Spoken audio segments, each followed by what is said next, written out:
My very first car was a 1984 Ford Ranger.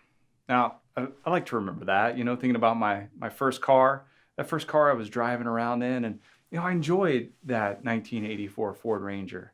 But you see, that wasn't like the car for me. That was just a vehicle I drove. And I've had a lot of vehicles since that particular vehicle. I had an 86 CJ7 Jeep. It was pretty rad. Really enjoyed that one. It was almost like almost like a dream vehicle, but not quite. And I didn't keep that. I had an 89 GMC pickup, a 92 GMC pickup. I mean, maybe the creme de la creme of all vehicles ever made, a 2007 Ford Freestyle. Oh, that's right. The grocery go-getter Supreme. Yeah, that was a good car, but it wasn't the car for me. You see, there was a car I wanted, one that I really thought would just be the vehicle for me, and it was an International Scout. Well, now I have one. I have a 1967 International Scout, and I've had it for several years now. And I can honestly tell you, I'm not looking for a new car. I found the vehicle for me.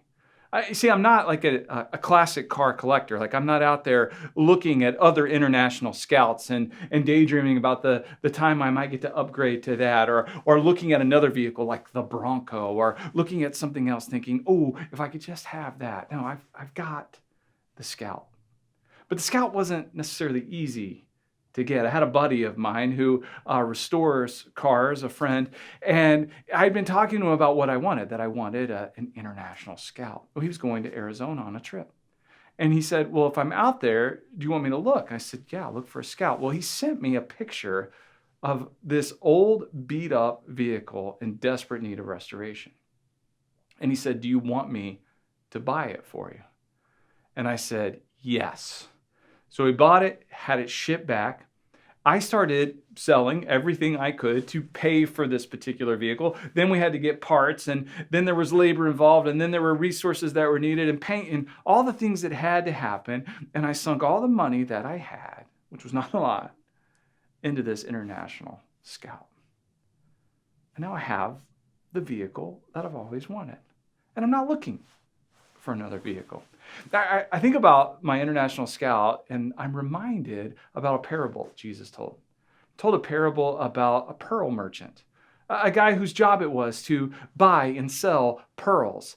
And then he one day came across a pearl of great value, the best pearl he had ever seen, the greatest pearl ever made, the pearl that he wanted more than any other pearl. And it says the kingdom of heaven is like this pearl merchant found this pearl worth more than all the others. And so he sold everything he had to buy this one pearl. That's what the kingdom of heaven is like. Jesus in the Sermon on the Mount tells us that for where your treasure is, your heart will be also. And grace is free. The kingdom of heaven is free. God's love is free. His mercy is free. Grace is free, yes, but it'll cost you everything.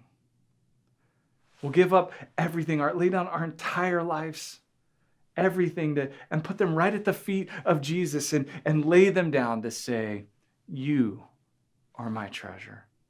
And in you, I found exactly what I'm looking for.